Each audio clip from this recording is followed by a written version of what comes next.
बबूल का पेड़ कितना विशाल होता है, पीपल का पेड़ भी विशाल होता है, किंतु क्या आपने कभी सोचा है क्यों बबूल के पेड़ को काट के उसका उपयोग किया जाता है और क्यों पीपल के पेड़ को पूजा जाता है? इसलिए क्योंकि पीपल का पेड़ उसके नीचे बैठे पथिक को छाया देता है, अपनी डाली पर असंख्य पंछियों को बसेरा देता है, किसी को काटे चुबाकर दूर नहीं करता, बल्कि उसे शीतल छाया देकर उसकी थकान हर लेता। इस संसार में यदि आपको सम्मान पाना है तो पीपल की भांति ही बनना होगा। कुछ देना सीख, आनंद, सुख, शीतलता बांटना सीखो और कांटों की भांति कभी किसी को कष्ट ना दो। सम्मान स्वयं चल के आपके पास आएगा और मन प्रसन्न होकर बोले राधे राधे। हम सब ये मानते हैं कि हमें जीवन में कभी न कभी किसी न किसी स्थान पर प्रेम होता ही, फिर चाहे वो माता पिता को संतान से हो, ज्ञानी को ज्ञान से हो, किसी कलाकार को कला से हो, आदि इत्यादि। किंतु क्या वास्तव में ये प्रेम ही है? मोह भी तो हो सकता है। अब आप पूछेंगे कि प्रेम और मोह में अंतर क्या?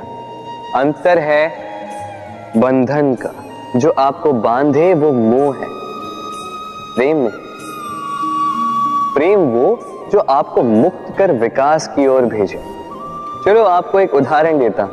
कुछ माता पिता अपनी संतान को किसी अन्य नगर में पढ़ने के लिए भेज नहीं पाते, अपनी संतान को उसके मित्रों के साथ खेलने के लिए भेज नहीं पाते, चिंतित रहते हैं कि कहीं उनकी संतान को पीड़ा ना पहुंचे और इसीलिए उसे बांध के रखते हैं।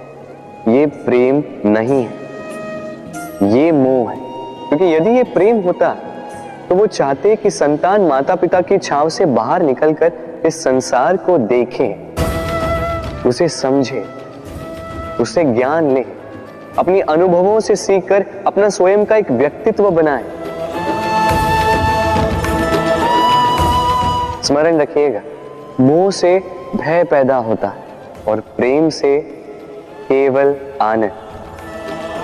इसीलिए बांधिए मत, मुक्त कीजिए, क्योंकि यही प्रेम है। राधे राधे। संसार में संबंध बहुत ही महत्वपूर्ण होते हैं। अब प्रश्न ये उठता है कि संबंध कैसे होने चाहिए। संबंध शब्द के प्रारंभ में ही सम शब्द आता है। सम अर्थात समानता। तो किसी के साथ संबंध निभाते हुए इतना मत झुकिए कि उठने के लिए किसी के सहारे की आवश्यकता पड़ जाए। स्मरण रखिएगा, जो झुकाना चाहे वो कभी संबंध निभा नहीं पाएगा। संबंध उसी के साथ जोड़ी जो आपको समान माने, आपको सम्मान दे, क्योंकि सम्मान से ही संबंध पनपेगा और बढ़ेगा। राधे राधे। कभी सोचा है जब माता संतान को जन्म देती है तो क्या होता? 9 माह का गर्भ, प्रसव की तीव्र पीड़ा। कहते हैं ये पीड़ा इतनी भयंकर होती है कि मानो जैसे संतान के जन्म के साथ माता को भी एक नया जन्म मिल जाता है और इस जन्म के साथ अंत होता है माता की पीड़ा। किंतु यदि आप दृष्टिकोण बदलकर देखें तो आप ये समझेंगे कि पीड़ा का ये अंत एक अपार आनंद का प्रारंभ है। आरंभ संतान का और संतान माता पिता के लिए सुख का प्रारंभ है। जीवन के साथ भी यही होता है। हम कभी कभी किसी संबंध या किसी स्थिति के पीड़ादायक अंत के कारण इतने विचलित हो जाते हैं कि उस आनंदमयी प्रारंभ को देख ही नहीं पाते। स्मरण रखिएगा, पीड़ा आनंद के प्रारंभ का लक्षण। राधे राधे। व्यक्ति के सर पर जब क्रोध चढ़ जाता है तो उसे सत्य और असत्य के बीच का ज्ञान नहीं होता। क्रोध उसकी दृष्टि को धुंधला कर देता है और फिर उसके पश्चात केवल माया और कपट ही उसे आगे का मार्ग दिखलाता है, अपने स्वार्थ की सिद्धि के लिए। अग्नि क्या करती है? जलाती है, फिर चाहे वो लकड़ी हो, कोयला हो, वस्त्र हो, जो भी आप अग्नि में डालोगे वो भस्म हो जाएगा। किंतु सोना, यदि आप सोने को अग्नि में डालोगे तो वो कुंदन बनकर अपना अस्तित्व निखार लेता है। यदि आप लोहे को ताप दो तो वो फौलाद बन जाता है। क्यों क्यों होता है ऐसा?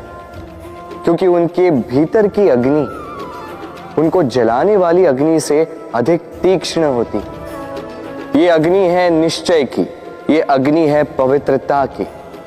यदि आपका निश्चय दृढ़ हो, आपके विचार पावन हो, तो कुंदन बनकर निकलोगे,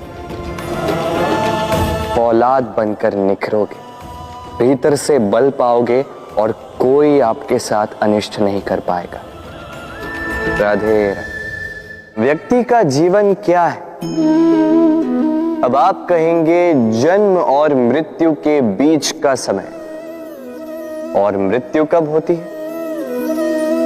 जब व्यक्ति श्वास लेना छोड़ दे, हाथ पांव चलाना छोड़ दे, सोचना छोड़ दे। ऐसा नहीं। देखिए, जल की मृत्यु तब नहीं होती जब वो सूख जाती। जल की मृत्यु तब होती है जब वो प्यास बुझाना बंद कर देती है। सूर्य की मृत्यु तब नहीं होती जब उस पर ग्रहण लग जाए या जब सूर्यास्त हो जाए। सूर्य की मृत्यु तब होती है जब वो भविष्य में इस संसार के जीवों को प्रकाश की आशा देना छोड़ दे। उसी प्रकार मनुष्य का अंत, उसकी मृत्यु तब होती है जब उसके भीतर की करुणा का अंत हो जाए। करुणा वो भाव है जो मनुष्य को मनुष्य बनाए रखती है, जो एक मनुष्य को किसी और मनुष्य का कष्ट, उसकी आवश्यकता का अनुभव कराती है, जो उसे बल देती है किसी और की सहायता करने के लिए, उसे पात्र बनाती है इस सृष्टि का नियंता बनने के लिए। देखिए, इस संसार में मृत्यु केवल एक बार होती, तो उससे पूर्व क्यों मरना? इस करुणा को क्यों मारना? स्वयं को मनुष्य बनाए रखिए। मृत्यु के पश्चात भी